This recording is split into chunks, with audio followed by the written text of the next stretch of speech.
என் பக்கத்துல ஒருத்தன் தீஞ்சு போய் உட்காந்து வரான்டா.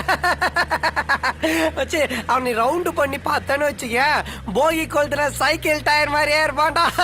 செய்தியாளர்களை தரம் தாழ்த்தி இகழ்ந்து வேண்டும் என்றே கான்ட்ரோவர்சி கிரியேட் செய்த அசீமுக்கு டைட்டில் பட்டம் கொடுத்து விஜய் டிவி தவறான முன் உதாரணமாக ஆகியிருப்பதாக விமர்சனங்கள் முன்வைக்கப்படுகின்றன. விக்ரமன் வெற்றி பெறக்கூடாது என்பதற்காகவே அசீமிற்கு ஓட்டு போட்டு வெற்றி பெற வைத்திருப்பதாக ஆதங்கப்பட்டு வருகின்றனர் அவருடைய ரசிகர்கள்.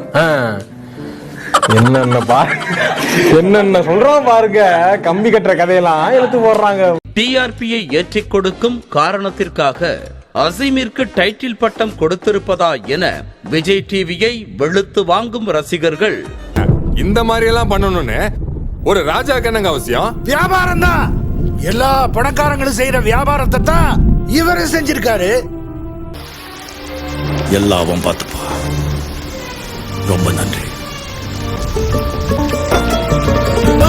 புயல் போல் வீசும், ஆனால் உண்மை மெதுவாய் பேசும். அன்று நீயே வாழ்வில் வெல்வாய், கலங்காதே. உங்க வீட்டுக்கு புதுசா வந்த மகேஷ் பல தப்புகளை நான் பண்ணாதவங்க எல்லாரும் நம்ப வச்சுட்டான். இது வரைக்கும் நடந்த எல்லா உண்மைகளும் உங்ககிட்ட நான் சொல்லிட்டேன். முடிவு உங்க கையில தான்.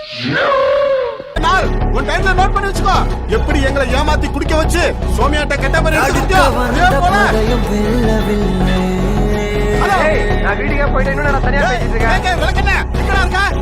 இந்த லவ் விஷயத்துல ஹீரோயிசம் காமெடி இதெல்லாம் ஒர்க் அவுட் ஆகிறா.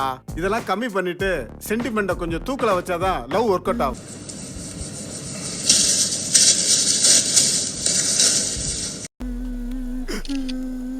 எப்படி இருக்கு? அப்புறம் ஏன்டா இப்படி எல்லாம் என்கிட்ட இல்லாத சிமுட்ட என்னமா இருக்கு? இவன் ஒருத்தன்டா சிரிப்பு காமிச்சேன். அரசியல்வாதியில இருந்து அரசு அதிகாரி வரைக்கும் பணத்தால் அடிச்சு பாக்கெட்ல வச்சிருக்கிறேன். நான் யாரு? எனக்கு என்ன பேரு? இங்க நான் தான்டா ராஜா. அண்ணே, என்னதான் கோடி கோடியா பணம் இருந்தாலும், சொத்து குவிஞ்சு கிடந்தாலும், ஆள் பலம் அதிகார பலம் வச்சிருந்தாலும், அவங்கிட்ட இருக்கிற ராஜான்ற பட்டத்தை மட்டும் உன்னால வாங்க முடியாது. சார் வரும்போது தர்றேன். நீ இதுக்கு வேற போராடணுமா? சார் தர்றேன். சரிங்க சார். தருவானா தரமாட்டான்?